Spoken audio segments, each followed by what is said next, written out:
Guys, welcome. Collective reading tayo ngayon. So tingnan natin kung kanino tong mapipick up nating energy.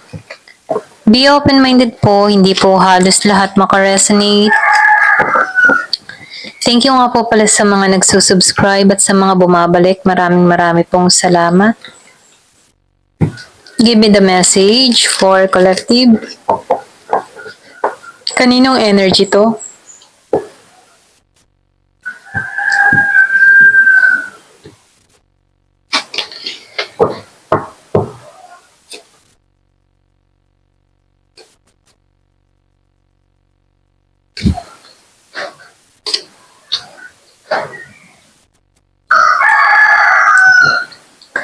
So, nakikitaan ko dito, no, meron ditong Gemini, Aquarius, and Libra. Merong Aries, Leo, Sagittarius. Merong Virgo, Capricorn, Taurus. May Pisces. Merong Aries, Leo, Sagittarius.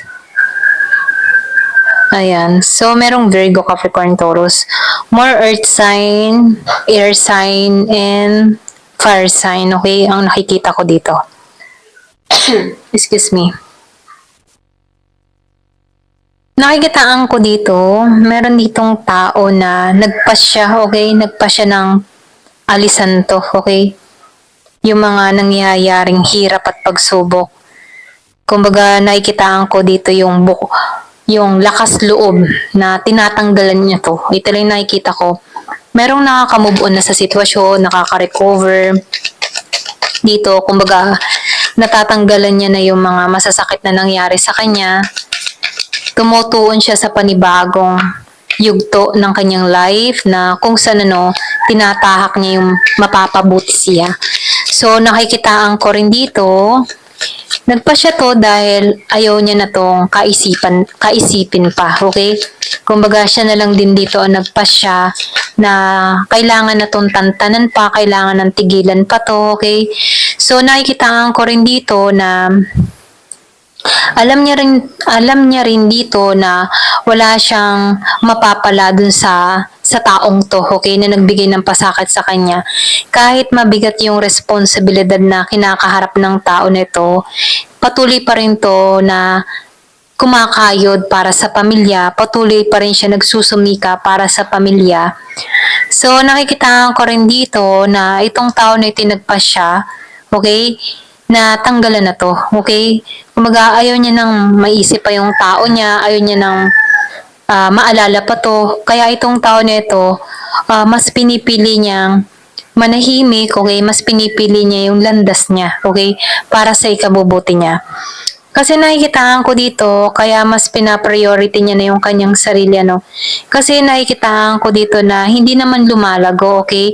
Yung connection niya dito sa tao niya, okay? Kumbaga, nakikitaan ko dito pulos away, kaguluhan, parang wala siyang kapayapaan. Kaya itong tao na to, nagpa siya na lamang na tanggalan to kasi pulos problema lang naman ang dating sa kanya ng tao niya dito. Ito lang nakikita ko, So, meron din akong nakikita dito na wala na siyang lakas para makipaglaban dito. Wala na siyang lakas para komprontahin to, okay? So, nakikita ko dito, sinasarahan niya na yung kaisipan niya dito. Kumbaga, siya dito, ang nasa mindset niya dito about sa tao niya, na ay, hindi na to magbabago, wala nang pag-asa yan. Ay, maigi pang intindihin ko na lang ang sarili ko kaysa isipin ko yung taong iyan. Ganun, Ganun yung energy ng tao na to. Ito na yung nakikita ko. So, yun na nga, sinabi ko nga kanina, kumaga sabi, yung meron dito nagsasalita or meron dito nagsasabi sa kanya sarili na, wala nang pagbabago yung tao na yan. So, lumabas nga, kumaga nakikitaan ko dito na ayaw mo na ng bagong simula kung sino man to, Ayaw niya na ng bagong simula sa tao niya kasi mahirap mahirap yung sitwasyon na nararanasan niya sa tao niya, okay? Kumbaga mabigat lang yung energy kung nagsasama sila. Kasi lagi silang away, laging conflict, or pwede rin sabihin laging seloso, selosa, mga ganyan, laging selos. So nakikitaan ko dito, nagpa siya tong tao nito na talikuran na lamang to, or pwede rin sabihin bigyang laya yung kapareha niya dito. Kasi nakikitaan ko dito na pagod na siya, okay? Pagod na siya sa pagtitiis, pagod na siya na harapin pa to, okay? So ngayon, nakikitaan ko dito na mas naging okay yung sitwasyon niya nung nakalaya siya dito, okay? So lumabas nga no, the tower, winasak kumbaga tinanggal siya dito, okay? Kumbaga kung makikita mo dito, hindi inaasahan yung nangyari, okay? Pwede ring sabihin biglaan tong naganap na to. Itong pangyayari ng away, gulo, okay?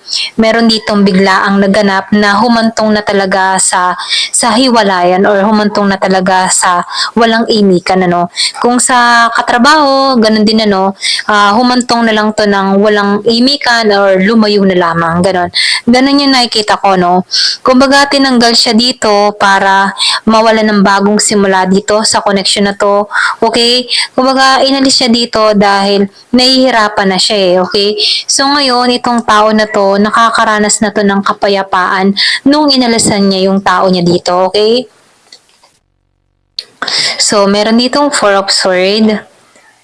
So, nakikitaan ko dito na itong tao na ito ay nagpasya na, okay, nagpasya na siya ng tuluyan kasi nakikitaan niya na parang siya lamang ang nag-a-adjust or pwedeng sabihin na miss opportunity siya dito, pinabayaan siya, hindi siya iningatan, okay?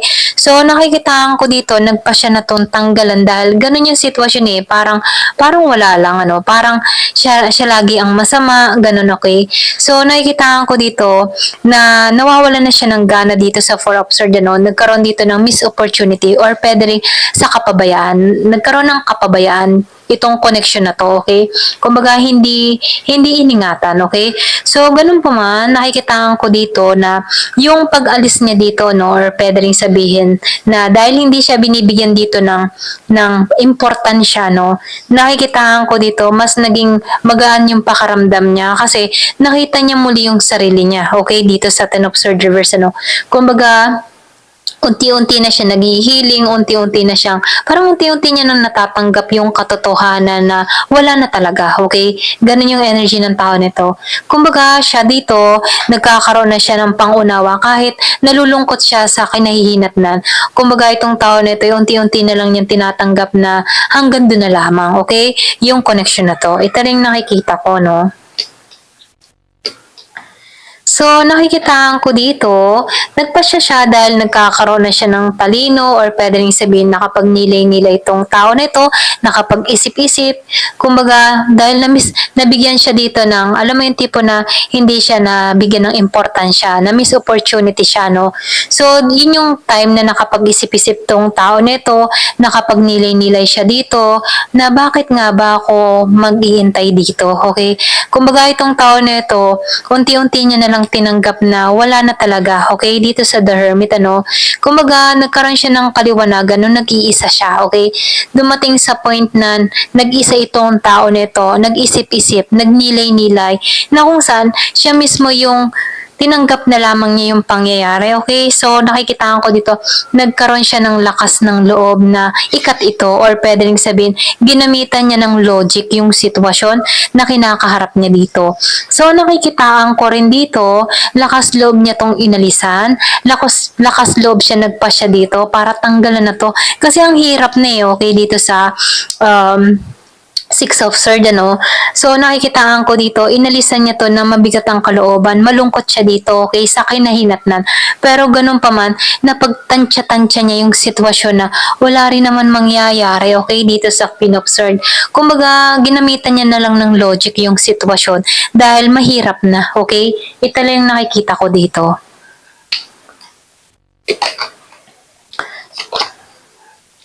So, nakikitaan ko rin dito, nagkaroon siya ng pangunawa dito, no? Doon niya nakita yung pangit mula dun sa tao niya, okay? Nakita niya yung kapangitan ng ugali or pwede rin sa kapangitan ng ginagawa ng tao niya. Okay, kumbaga, dahil sa pagninilay-nilay niya, doon niya napagtanto-tanto na bakit nga ba ako'y nagtitis dito? Bakit nga ba hahayaan ko yung sarili ko na masaktan dito? So, nakikitaan ko dito na itong taong ito, nagkaroon siya ng kaliwanagan kaliwanagan, ano, naalisan to. Kaya unti-unti itong naghihilo dahil nakikita niya na yung mali dun sa tao niya na kung saan hindi siya pinahalagahan dito, okay? So, nakikitaan ko dito, magkaiba sila ng paniniwala or pwede rin sabihin, magkaiba sila ng adhikain sa buhay. Kung bakit laging nagko-conflict, laging may away, laging may gulo, okay? So, ito lang yung nakikita ko dito, no? So, nakikitaan ko rin dito, meron kang tao dito na hindi siya relihiyoso, okay? Pwede rin sabihin siya yung tipo ng tao na mahilig magliwaliw, mahilig mag-party-party, or pwede rin sabihin mas inuuna niya ang barkada, okay, kaysa sa family, or kahit sa iyo, okay? So, ito lang yung nakikita ko, no? Kaya ikaw, nakikitaan ko dito na tinanggalan mo na lang to dito sa Queen of Swords. Kumaga, nagkakaroon ka dito ng pangunawa sa sitwasyon mo. Meron dito mga mensahe, or pwede rin sabihin, meron kang narinig about sa tao mo kung bakit kinat mo na to ng lubusan, okay? Ito lang yung nakikita ko. So, tingnan natin dito sa card na to.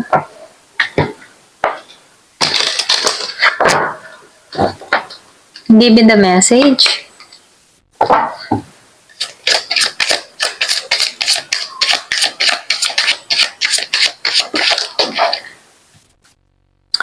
Daydream. So, nakikitaan ko dito, ngayon ka nangangarap, kung sino man to, no? Ngayon siya nangangarap dito. Pwede rin sabihin, ngayon niya nakikita yung sarili niya, okay? Nangangarap siyang muli para sa sarili niya. Kumaga, nananaginip siya ng gising, meron siyang binivision para sa kanyang sarili, kasi natanggalan niya na to, naghihilom na siya dito, at nakikita niya na muli yung sigla, saya sa buhay niya, okay? So, meron ditong eternal love. Pwede rin sabihin, meron ditong tao na nangangarap siya na yung tipong makakapareha niya ay yung talagang pang-eternal na, pang-aabot sa matanda na sila, okay? So, nakikitaan ko dito, yung humahanap siya or nangangarap siya ng eternal love na kung saan hindi niya na nakita sa tao niya dito, okay? So, meron 50 years old, meron ding 61, okay? Or pwede rin sabihin na ito yung gusto mo mangyari, okay, may trap. So, nakikitaan ko rin dito, nakaranas ka ng trap sa isang sitwasyon or feeling mo lagi kang victim, okay? So, nakikitaan ko dito, meron kang tao dito na mahilig man-tricks or pwede rin sabihin na mahilig magmanipula, okay? So, meron ditong compromise, ano? Pwede rin sabihin meron tong gustong gawing pakikipagkasundo sa'yo, okay? Yung iba sa inyo nagdadasal or pwede rin sabihin na yung iba sa inyo, kasi nakikitaan ko dito, meron kang tao dito na hindi relihiyoso, okay? Ikaw dito relihiyoso, okay? Or pwede rin sabihin magkaiba kayo, okay? Kaya meron ditong traps or pwede rin sabihin na trap ka din dito sa tao na to. Marami siyang pinaniwala sa'yo or pwede rin magaling siya magsinungaling dito, okay? Pero ganun pa man, nakikitaan ko dito, merong gustong makipagkasundo sa'yo. So, fury, ano. So, nakikitaan ko dito, meron dito galit. Okay, pwedeng galit sa sitwasyon, sa kinakaharap niya, or pwede rin galit to dahil hindi mo na pinapansin dito. Okay, marami siyang obligasyon, meron nagagalit. Kumaga, marami siyang obligasyon na nakaatang sa kanyang mga balikat. Okay.